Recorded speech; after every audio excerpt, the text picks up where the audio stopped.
अब हम लोग देखेंगे आउटलायर डिटेक्शन की टेक्निक जेड स्कोर। ठीक है, कि जेड स्कोर के थ्रू कैसे हम लोग आउटलायर का डिटेक्शन करते हैं। बेसिकली जेड स्कोर है क्या, ठीक है, और कैसे ये हेल्प करता है आउटलायर डिटेक्शन में। ठीक है, तो बेसिकली जेड स्कोर का एक फार्मूला होता है, Z equals to X minus mu divided by sigma. अब ये क्या चीज़ें हैं इसके बारे में हम लोग डिस्कशन करते हैं।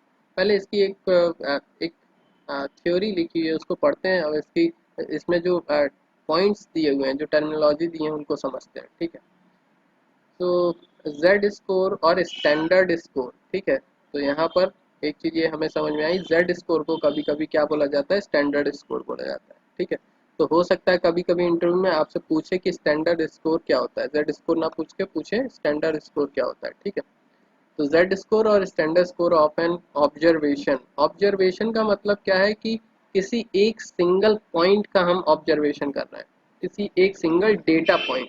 डेटा पॉइंट कॉलम की बात नहीं कर रहे हम, कि एक पर्टिकुलर रो की बात कर रहे हैं। ठीक है, कि एक पर्टिकुलर रो की बात कर रहे हैं।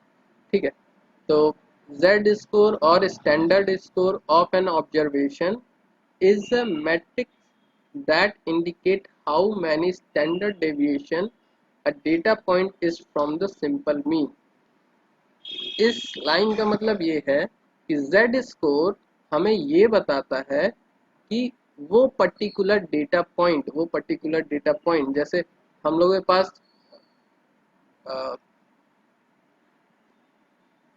जो डेटा फ्रेम होगा, जैसे यहाँ पर देख ही लेते हैं, ऑलरेडी हम लोगों ने डेटा फ्रेम रीड किया ही हुआ है। ठीक, तो जैसे अगर एक सिंगल सिंगल हम लोग क्या करें, ऑब्जर्वेशन करें, अ, एक एक काम करते हैं, हम अभी एक सिंगल कॉलम लेके चलते हैं। अभी एक रो लेके चलेंगे तो सब कंफ्यूज हो जाएगा। ठीक है, सिंगल कॉलम पे हम लोग डिस्कशन करते हैं। रो हाई डायमेंशन में अभी आगे बात करेंगे। ठीक है, तो एक सिंगल कॉलम ही ले लेते हैं। अगेन हम लोग बात करते हैं डिग्री पी।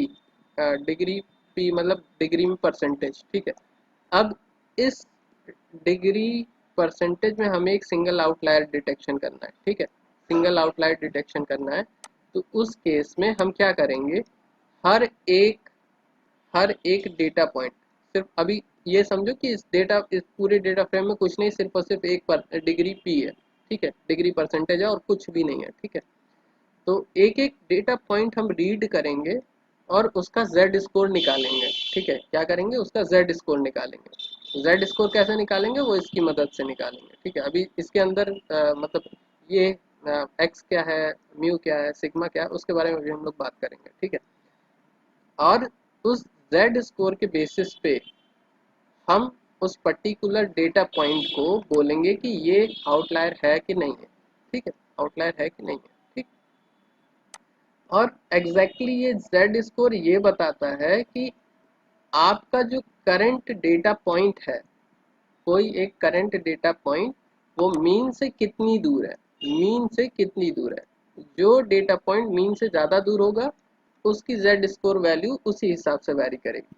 जैसे अगर कोई डेटा पॉइंट मीन से बहुत ज़्यादा दूर होगा तो उसकी जेड स्कोर की वैल्यू 3 से ज़्यादा होगी राइट साइड में। ठीक है, और मीन से लेफ्ट में अगर बहुत ज़्यादा दूर है तो उसकी जेड स्कोर की वैल्यू 3 से लेस होगी। ठीक है, इन जनरल क्या होता है, -3 से 3 के बीच में होती है, अगर हमारा डेटा सेट नॉर्मल है तो, मतलब यह आउटलायर नहीं है तो। ठीक है, अगर जिस डेटा पॉइंट की अगर हम बात कर रहे हैं, उस डेटा पॉइंट की जो जेड स्कोर की वैल्यू है वो अगर 3 और -3 के बीच में है तो वो आउटलायर नहीं होगी। और ऐसा तभी होगा जब वो मीन से नियर बाई होगा। ठीक है, बहुत ज़्यादा दूर नहीं होगा। ठीक है, तभी ऐसा होगा। तो बेसिकली जेड स्कोर ये बताता है किसी भी डेटा पॉइंट के लिए कि वो मीन से कितनी दूर है। जितना ज़्यादा दूर होगा वो उतना ही ज़्यादा उसके लिए डेंजर होगा और वो आउटलायर में क्लासीफाई कर दिया जाएगा। ठीक है, आई होप इतनी चीज़ें क्लियर हुई होंगी। आगे देखते हैं हम लोग। This make this make Z score है पैरामेट्रिक मेथड।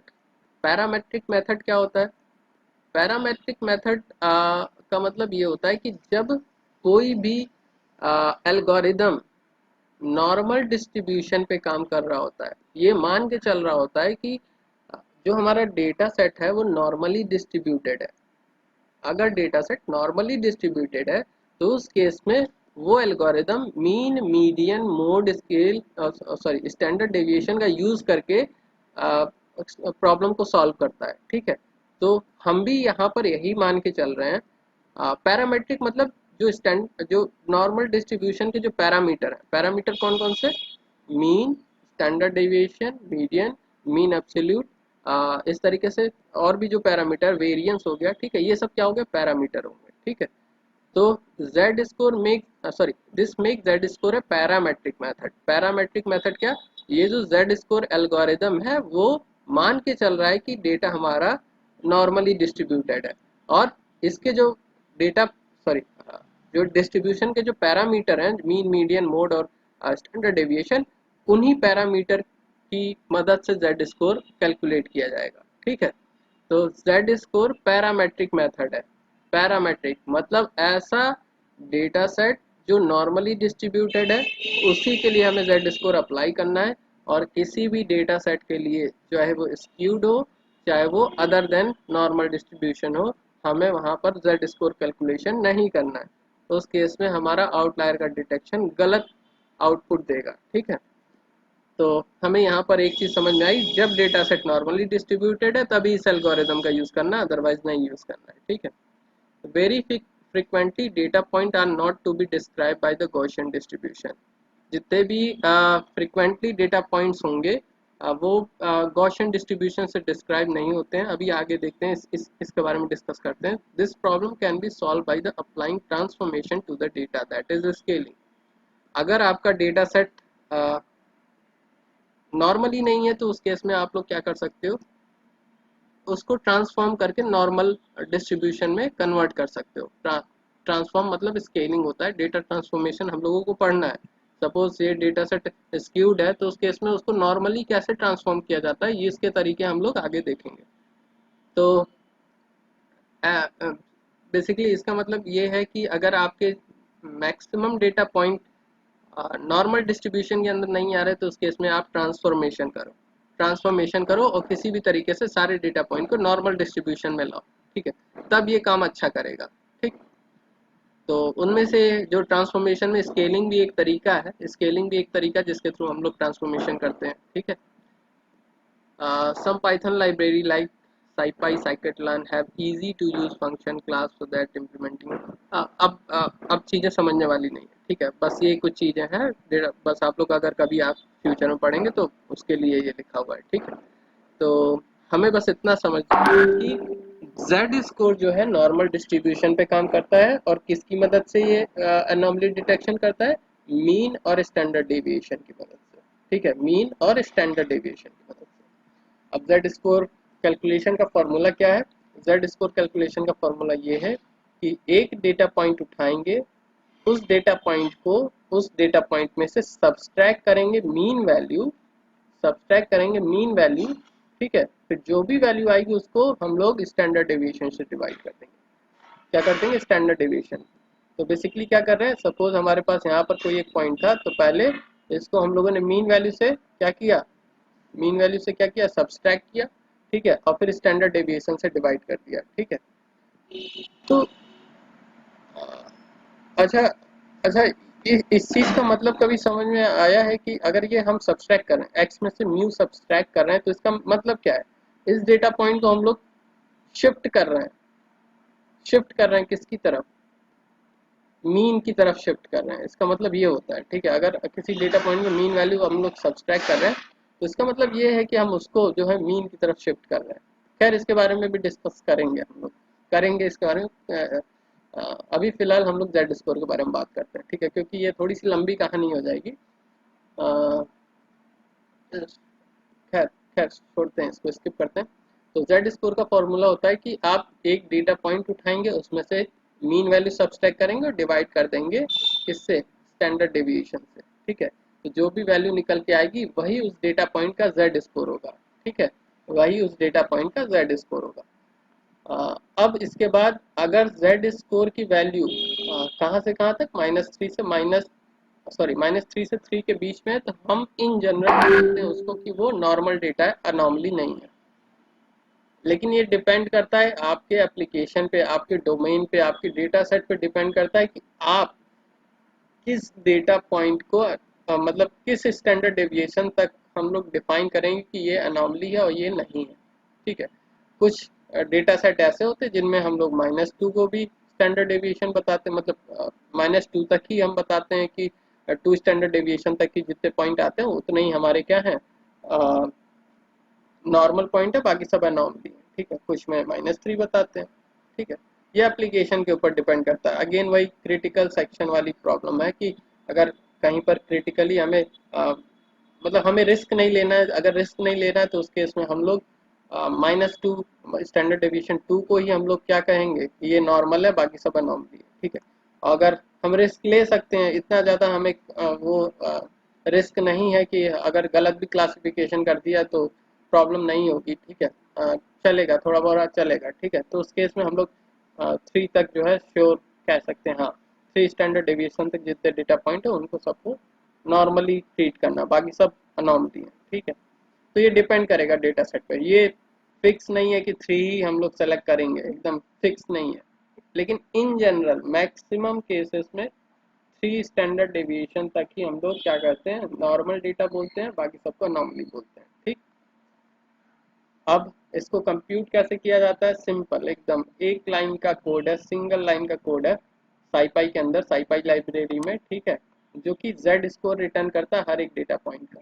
ठीक है, जैसे हमने यहाँ पर पहले डेटा फ्रेम को रीड किया है और फिर साईपाई से स्टैट्स इंपोर्ट किया है, स्टैट्स। ठीक है, साईपाई से स्टैट्स इंपोर्ट किया और स्टैट्स के अंदर जेड स्कोर है, स्टैट्स के अंदर जेड स्कोर है। और जेड स्कोर के बाद हम लोगों, सॉरी, जेड स्कोर के अंदर हम लोगों ने जिस फीचर में अनोमली डिटेक्शन करनी है वो फीचर पास किया। जैसे यहाँ पर एस एस सी पी हम लोगों ने पास किया है, तो ये एस एस सी पी के अंदर अनोमली डिटेक्ट करके बताएगा। ठीक है, तो इसको पहले एग्जीक्यूट करते हैं और हाँ ये रिटर्न करके देगा, जेड स्कोर रिटर्न करके देगा। ठीक है, अब जैसे यहाँ पर वैल्यू निगेटिव में भी हो सकती है, पॉजिटिव में भी हो सकती है। वैल्यू नहीं रिटर्न करके देगा, मतलब एसएससीपी की वैल्यू रिटर्न करके नहीं देगा, हर एक पर्टिकुलर रो के करस्पॉन्डिंग वो क्या करेगा। अ, एक सेकंड, थोड़ा सा यहाँ पर कंफ्यूजन हो रहा है, इसको हम डेटा फ्रेम में कन्वर्ट कर दें तो ज़्यादा क्लियर होगा। हम ये कह रहे थे कि ये हर एक सेल के लिए, हर एक सेल के लिए जेड स्कोर वैल्यू रिटर्न करके देगा। ऐसा नहीं हो मतलब जैसे एसएससी परसेंटेज है तो एसएससी परसेंटेज का परसेंटेज रिटर्न करके नहीं देगा, क्या देगा, उस पर्टिकुलर परसेंटेज का जेड स्कोर क्या है। ठीक है, अभी समझाते हैं, एक सेकंड रुक जाओ बस।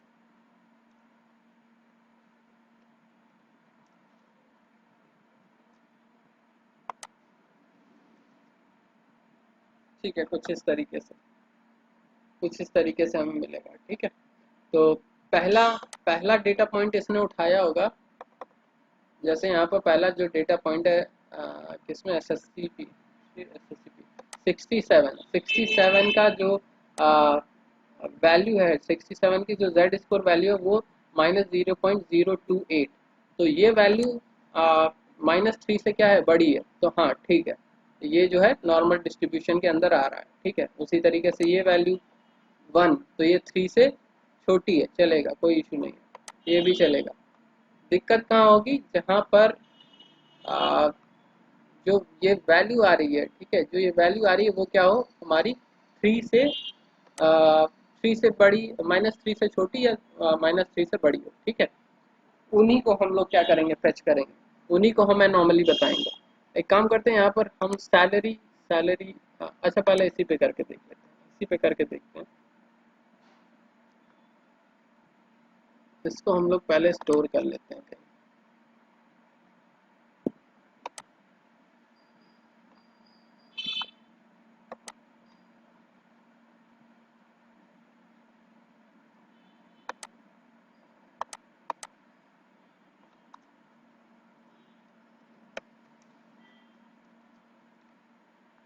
ये कुछ इस तरीके से। अब एक काम करते हैं, सी में एक फिल्टर लगाते हैं, कहाँ कहाँ पर वैल्यू जो है हमारी क्या है, -3 से छोटी है, और फिर देखेंगे +3 से बड़ी है, दोनों दोनों फ़िल्टर लगा के देखेंगे, ठीक है। तो डीएफ में हम लोगों को डेटा फ्रेम में हमें क्या करना है, फ़िल्टर लगाना है कहाँ पर, डी ऑफ ज़ीरो में फ़िल्टर लगाना है। और क्या फ़िल्टर लगाना है कि जहाँ जहाँ हमारी वैल्यू लेस है -3 से, ठीक है, -3 से, तो कोई भी ऐसा डेटा पॉइंट नहीं मिला, कोई भी ऐसा डेटा पॉइंट नहीं मिला। 2 से एक बार देखते हैं, तो 2 से कुछ मिले हैं, 2 से -2 से लेस कुछ मिले हैं, -3 से कुछ नहीं मिला है। और एक बार और हम लोग 3 का भी देख लेते हैं, 3 से ग्रेटर कितने हैं, 3 से ग्रेटर भी एक भी नहीं है। तो एग्जैक्टली देखा जाए तो हमारे डेटा सेट में एसएससीपी में कोई अनोमली है भी नहीं। हमारे सारे डेटा पॉइंट 0 टू कहाँ तक लाई कर रहे हैं, 88 तक लाई कर रहे हैं। तो ऐसी कोई हमारे डेटा सेट में कोई भी अनोमली है भी नहीं। अब एक काम करते हैं, हम लोग यही सेम चीज़ एक बार सैलरी के लिए करते हैं, ठीक है। और अब देखते हैं, ओके, 3 से ग्रेटर नहीं आया, -3, कुछ इश्यू है लग रहा है। नहीं, ये क्वेरी गलत जा रही है,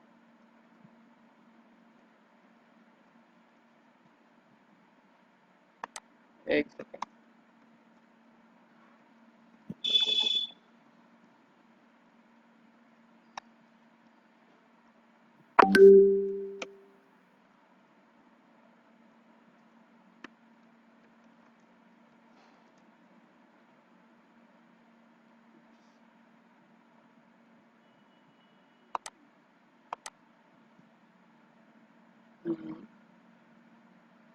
dot column, dot column,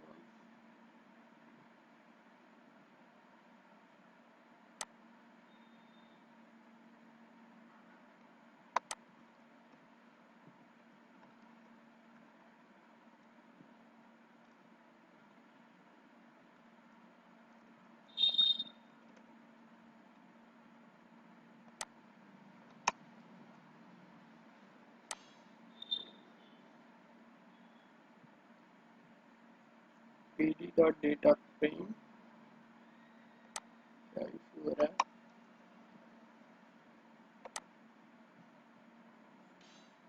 set score, okay. Actually problem ये है कि हम लोगों ने नैन वैल्यू को ड्रॉप नहीं किया, इस वजह से ऐसा हो रहा है, ठीक है। तो df डॉट ड्रॉप na,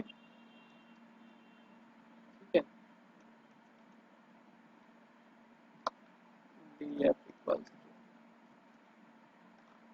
अब ठीक है। और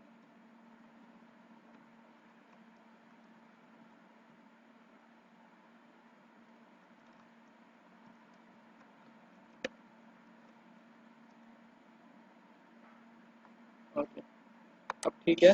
अब इसमें हम लोग फिल्टर लगाते हैं। तो डी में हमें फिल्टर लगाना है सैलरी पे, और फिल्टर क्या होना चाहिए, greater than -3, sorry greater than 3। Okay, तो ये 3 हमें मिले हैं क्या, डेटा पॉइंट मिले हैं, जिनमें जो जो जेड स्कोर है 6 है, 4 है, और 3 है, 3, 4, 6। तो बेसिकली हमें क्या मिली, 3 एनोमली मिली है। और देखा जाए तो जो हम लोगों ने पहले देखा था वहाँ पर भी 3 एनोमली मिली थी, जो हम लोगों ने जेड स्कोर के थ्रू निकाली थी। यहाँ पर भी देखो 3 एनोमली मिली थी, 94, 69 और 65। और ये वाली जो एनोमली थी वो इसकी वजह से थी, किसकी वजह से, डिग्री में परसेंटेज की वजह से थी, ठीक है।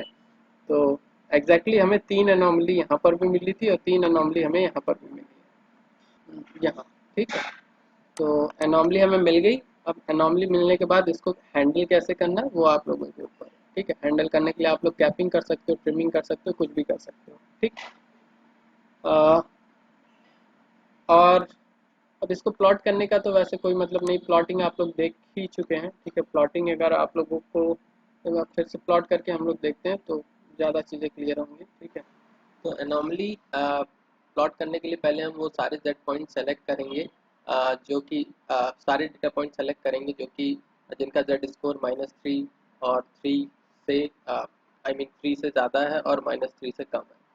तो इसके लिए हम लोग फिल्ट्रेशन अप्लाई करेंगे। तो इसके लिए पहले हम लोग एक डी डेटा फ्रेम बनाएंगे जिसमें वो सारे डेटा पॉइंट्स होंगे जिनका Z score I mean Z data point नहीं होंगे, वो सारे जेड स्कोर होंगे जिनका जो स्कोर है जेड स्कोर है वो -3 से कम और 3 से ग्रेटर है। जब जब जेड स्कोर ग्रेटर हो और लेस हो, ठीक है, -3 से, तो उस केस में हमें सारे जेड स्कोर मिल जाए।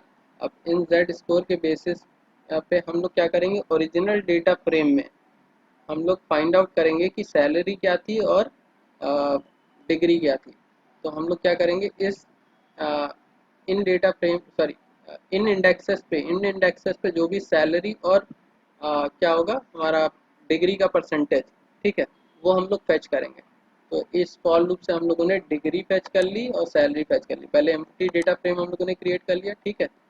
और फिर उसके बाद हम लोग क्या कर रहे हैं, पूरे डेटा फ्रेम को ट्रैवर्स कर रहे हैं जो ओरिजिनल हमारा डेटा फ्रेम है, ठीक है।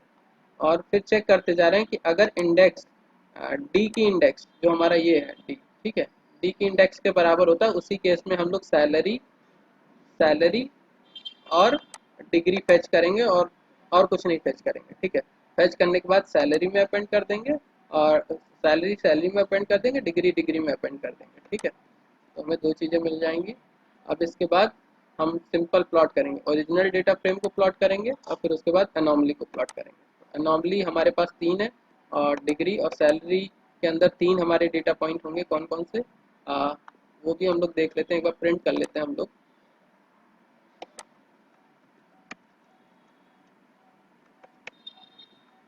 सैलरी और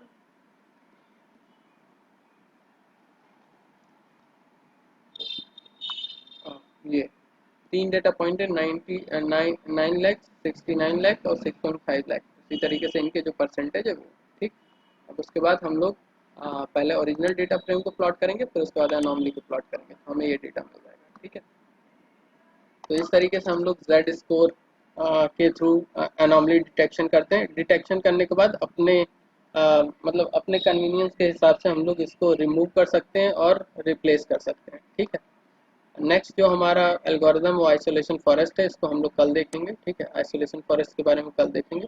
इसमें अगर किसी कोई कन्फ्यूज़न है तो पूछ सकता है।